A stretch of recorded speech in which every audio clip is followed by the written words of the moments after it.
Hi everybody, my name is Chris Rice, and I started this journey with most of you about 2 years ago, and never really looked back. I started this program with my wife, and a lot has happened since then and until now, and I'd kind of like to go over that with you guys and just share a little bit about what I've done in between and how I've spent the last 2 years and what kind of impact that this program's had on me and my life and my family. The first thing is and personally, my journey started with moving to a new city and finding a new job. And with that job, it was something that I had never done before. I was working with kiddos with developmental disabilities um, and different diagnoses, and I loved it immediately. I knew it was what I wanted to do for the rest of my life, and immediately wanted to know how I would be able to move up in that type of work and to be more part of that and be even more helpful. After getting some, good counseling from people in that industry for a long time, it was clear that I needed to get involved in a master's social work program, which has led me to where I am today. I still have that job today, and that job has given me the opportunity for internships and really set me on a path. And I will plan to continue with that company for a long time. I really appreciate everything they've done for me, as well as what this program has offered me. We also had bought a house in the last 2 years. We've had 13 foster kiddos come through our house in placements in the last 2 years. And my wife is actually due with our first child as a little girl. Her name's going to be Madeline, and she's due tomorrow. So we're pretty excited for that. We also had some tragedies over the last 2 years. I lost my best friend, my dog, to a tragic accident. But we recovered from that, and we also had renovated the house that we purchased, and I was the first one in my family to graduate college. So personally, it's been a really fulfilling past 2 years and a long journey that I wouldn't change for the world. It's important that we reflect back on the actual opportunity that we had with the school program as well. I came into a completely new world. As I said, the job I had prior to this was working for a for-profit company, doing manufacturing for a really well-known retailer, doing production line work. I was operations manager for that company, and my job was really to import labor. I imported labor from South America, from all over the place, from Mexico, from Central America, from some of the prison systems, Texas prison system, to bring them up to do labor, and we charged them pretty much what they made for a season to live in our facilities and to use our food and all of that. And after doing that for some time, I realized it's not really what I wanted to be doing with my life, and it really wasn't fulfilling, and it really wasn't helping anybody. It was almost hindering people. I mean, it was hindering people. That's why I got out of it. So, here we are now. Take obviously a substantial pay cut to come into this line of work. But I really found what I feel is my calling and what I feel like I'll be doing for the rest of my life. I think the biggest impacts that this program had on me were through the internships. I don't think that's because there wasn't worthwhile material in all the classes. I think that was important too. I didn't know the language. I didn't know the lingo coming into this. I had an undergraduate degree in business administration from University of Maine, and had never really delved in social work in any way beforehand.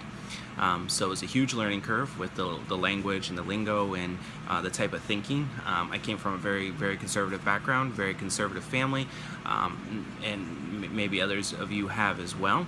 But with that, I had some ideals and some thoughts that were challenged during this program, and that were honestly changed during this program. Things that I just believed were true but never really realized why, and some of that through experiences in the internships that I had, as well as some of the teachings that were brought forward through some of the classes. I really appreciate that there was a wide variety of educators and professors through this course, and that professors were repeated minimally, because we got a really wide view, a wide scope of education from a vast number of people.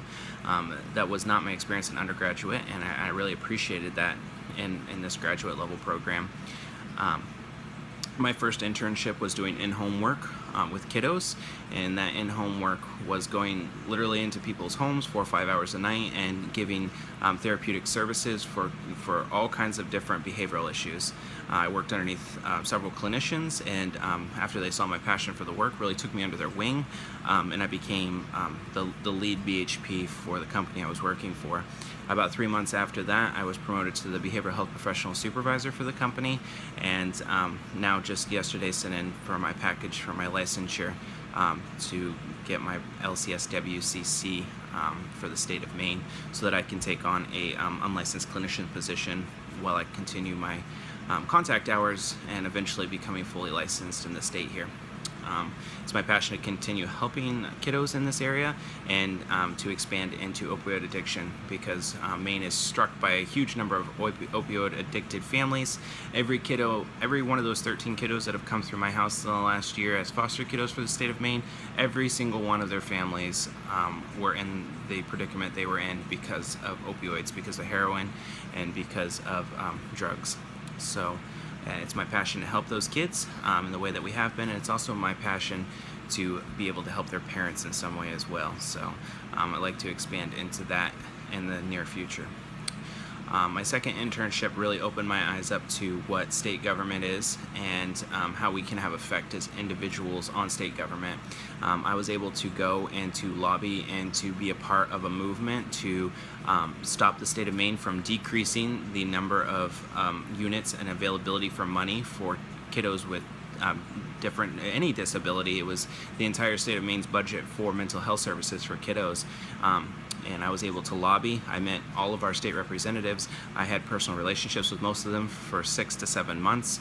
I still know most of them by sight, and they would recognize me as well. I was able to give testimony at public hearings. I was able to be invited to back sessions as a information expert on the subject, because as you guys know, a lot of the people that represent us at a state level don't necessarily have all of the knowledge that it takes to make educated decisions on every single different topic that comes up. So I was invited in a lot of the backdoor behind the scenes goings-ons, so that I was able to give good insight. I was able to give rounded insight on both how the state's approach was and what the needs were, and I also did 2 interviews for Fox news channels here in our local area, and wrote several articles for our state newspaper here, the Bangor Daily News. So through all that, it was a great learning experience, and not to give myself any type of glory, but really just to share with you that even through a process like this, even through a platform like this, that we affected change because of the group of people that I was involved in. Pretty small group of people, about 8 to 10 people, individuals that really stuck through this whole process. We effectively stopped that change. We literally were the ones that propulsed and was able to completely stop that legislation from going through. And on top of that, we actually wrote a bill. I was a co-author on a bill that was represented by both a Democrat and a Republican from the state of Maine here, to create a coalition and a group of people to set rates for mental health disorders in the state of Maine for both children and adults, so that going forward it wasn't a state representative or a state senator that was going to make the call on what our children and what our adults' needs were for mental health. This board would consist of the governor, 6 representatives from the state house and senate, as well as community members from mental health agencies, and representatives from the state's mental health working coalition. So that was a big victory for us. That went through and was passed with no problem, and tacked onto that was actually a 2% increase for children's mental health disorders in Maine. So huge win for us in Maine, and a lot of kids are going to have services because of the opportunity that this MSW program presented to me, and just the passion that we had for those kiddos. So you know, like I said from the beginning, my ideals have been changed. I've been changed as a person because of this. I like myself a lot better now after seeing the need of people and being part of the change that really helps people in our state, and really keeps people and their mental health on track, and get people to where they need to be, and helping people be the best them. And that's what I always say. I'm just out to help people be the best of who they can be.